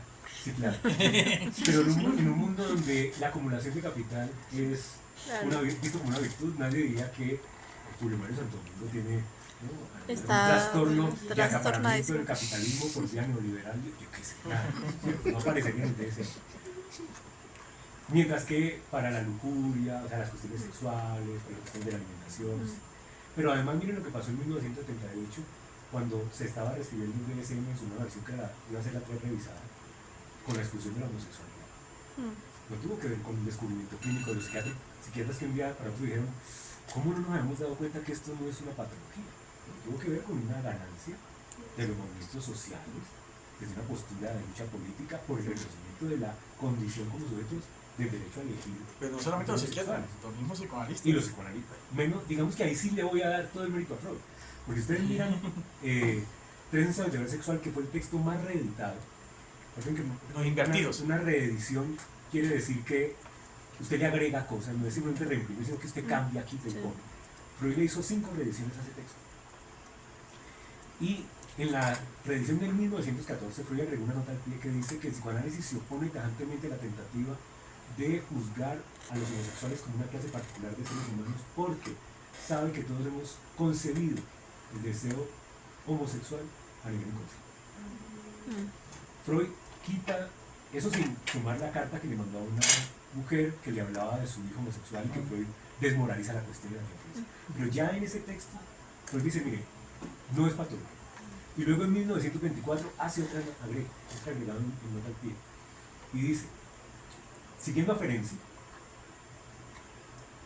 vale la pena diferenciar entre la condición homoerótica con respecto al objeto y homoerótica con respecto al sujeto. Para diferenciar que no es lo mismo ser homosexual que la posición sexual que se tiene, que es lo que ahora llamaríamos si alguien es transgénero, ¿cierto? Freud esa diferencia la hace muy temprano y también apela a que allí no hay patología. Y en la moral sexual Cultural también de hace una aclaración. Sí. Sí, ya sabemos lo que hicieron las sociedades psicoanalíticas. Claro, pero entonces por eso digo, Freud lo tenía más claro desde el principio, pero en la psiquiatría y bueno, en conjunto sí de la perspectiva psicoanalítica, eso cambia, es por una lucha política, no por un descubrimiento clínico. Entonces también hay que ver eso. Entonces, primero considerar que los trastornos, pues sobre todo en nuestro campo, que no es propiamente de la farmacología, porque hace el psiquiatra diagnostica, a partir de esa nominación médica, pero en nuestro caso no es eso, ¿cierto? Y segundo, en efecto, todo eso lleva a Lacan también a replantear el concepto de locura. Porque para Lacan, la locura ya no es la psicosis, como sí pasaba en la psiquiatría. Lacan estipula varias definiciones de locura, pero hay una con la que se va a quedar en particular, y es el desconocimiento de la causalidad psíquica. Es decir, el hecho de que una persona no se reconoce a sí mismo como agente en aquello que le acontece, aunque él mismo no sepa por qué le acontece. Entonces, el psicótico puede llegar a ser loco o no. El neurótico puede estar en una posición de locura o no. El perverso puede estar en una posición de locura o no. Entonces, claro, ahí sí creo que Lacan avanza mucho en esos dos sentidos. En el hecho de reconocer más la singularidad que ver el caso y cómo esos fenómenos aparecen allí, independientemente de qué nombre le vamos a poner. Y luego reconocer que la locura entonces no es tanto preocuparnos por el tema moral, que es a veces lo que pasa con la idea del loco, ¿sí?, sino por cómo cada uno toma posición respecto a esa causalidad psíquica, que es lo que Freud va a introducir, digamos, como asunto central de la tesis. No sé si por ahí va la cosa. Sí, muchas gracias. Bueno, pues ya se nos acabó el espacio acá, pero te agradecemos mucho, John, por tu presentación, por todo esto que además luego nos comentas a propósito de las intervenciones. Quedamos como para ir a leer a Sabina y volver sobre ella y todos estos aportes que nos traes. Gracias a todos y todas por su participación en el espacio. que además de verdad inaugura este asunto de pensar estos autores otros que no han sido reconocidos o leídos, pero que sin embargo sus aportes, como tú nos enseñaste hoy, han sido cruciales para el psicoanálisis. Entonces les estaremos enviando información del próximo coloquio y qué autor otro vamos a releer y a repensar a propósito de nuestros invitados. Muchas gracias. No, muchas gracias a ustedes por la invitación. Muchas y a ustedes gracias. por el aguante todo este rato también. Gracias. Muchas gracias. Ay, qué Gracias. bueno haber desmarginalizado por lo menos en nuestro coloquio. Sí. Ella fue la primera. Sí, inauguró este ciclo. Inauguró Una Sabine. invitación a las colegas y a los colegas profes para que, por ejemplo, poder incluir el texto. Es cortito. El texto de ella en los cursos puede ser de mucha Sí. utilidad para hablar de Sí. pulsión de muerte. O sea, al final vamos a hablar del mismo tema, pero incluyéndola en el pensum hay un ejercicio bien interesante para Para, Sí. pensar. mirar Para también sacarla de la la cuestión marginalidad. matemática. Mm.